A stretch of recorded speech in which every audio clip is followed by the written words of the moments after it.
I just want to point out an important aspect here, because ever since the promulgation of the 2010 Constitution, which of course your seniors, the Constitutional Committee members, among them Dr. Ekuru Okot and company, did preside over, finally leading to the promulgation of the document on the 27th of August 2010, has been, of course, the ushering in of the devolved system of governance. Now we have the MCAs at the county level who play a similar role as the members of parliament, but at the county level, keeping the executive in check. And the main reason as to why we have had devolution is to lessen the proximity of power between the people and their representatives. I'm sure the MCAs, of course, now are ward representatives. They know, they hear, they eavesdrop on the conversation between the people.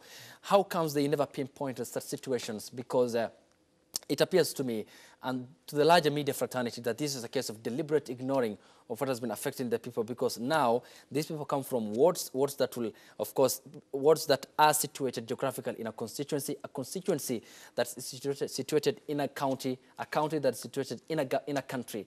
All this perhaps is a case of a food chain sort of situation. Have they failed in terms of their representation mandate constitutionally, and to what extent have they ignored the plight of the people who are dying of hunger?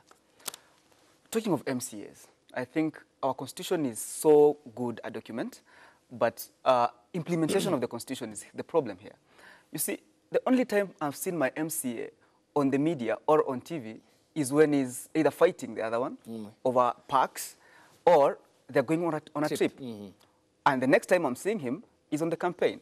Don't forget that also your MP has a kitty, the CDF. Yeah, the CDF kitty. Yes. Also, your governor receives some money every year. So we are overrepresented. That's true. But again, with such kind of overrepresentation, it's sad that we read about our situations on the paper. We look at graphic pictures of people dying of hunger on TV. So again, as I said, either our leaders don't care, or our leaders don't know. You see, an MCA knows is a small kambunge, and all he does in 5 years is to go around looking big and looking on how he could be re-elected.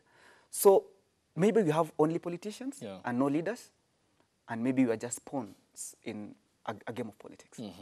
And that has been the homogeneous position of many, because you look at the political landscape ever since the multi-party state Kenya has experienced, ever since the fight in the early 90s, and at a time when the country and the world was largely experiencing a sort of historical shift because of the end of the Soviet Union in Afghanistan, and of course the fall of the Berlin Wall, which led to the merger of East and West Germany. But again, I just want to point out again the sense of corruption scandals at the Ministry of Agriculture. Richard Lesempi, the PS, arrested over the 2 billion Kenya shillings paid to unscrupulous traders. The minister cautioned on two occasions, and of course in public platform by the president.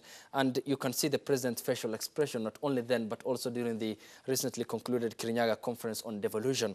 However, it's literally the ministry unable to handle the situation, because there were clear reports by internally and also externally that this was going to be degenerating into the current situation that we are now experiencing and talking about. It ought not to have been talk shows in Kenya, East and Central Africa's biggest economy and powerhouse, politically and economically, and of course socially, for us to talk about poverty, hunger that is killing our people in the 21st century. How well does the president need to come up with men and women whom he can task in terms of the delegating responsibility and serving Kenyans? Because we are food rich. We are not food insecure as a country, unless there is mismanagement, as we have seen in the past. Now, talking about multi-party politics, democracy is based on the assumption that the electorate is informed. And democracy does not fit all societies.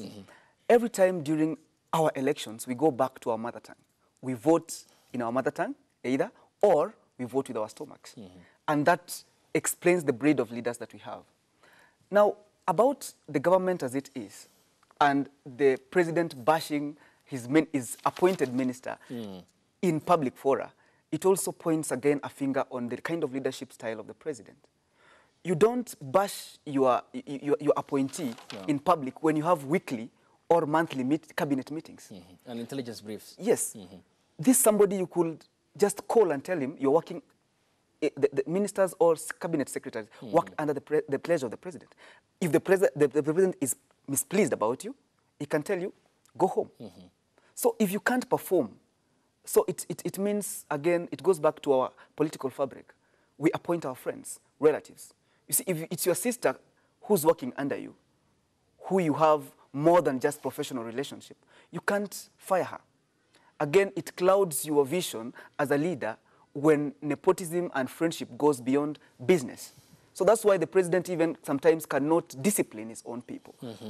Now, the president is deputized by a president in waiting. Okay. Who's waiting for this guy to go home so he can get in. So you see, we have a lot of interest in this government. Okay. So it's meant to fail, yes. And of course, you mean the succession politics. We have seen much of development in 2018. But Wakili, let's take a quick breather here on the program. After hitting the break, we will come back, of course, continue with the matters hunger in the country. I just want us to turn our attention to also the collapse in sugar industries in the sugar belt zones in the country. The case in point of the shutdown sugar report in 2018 by the National Assembly and how that has had consequences on farmers who have been passing on the poverty button to their children from, of course, for many years, ever since the kick-starting of the sugar industries in Western and Nyanza regions. And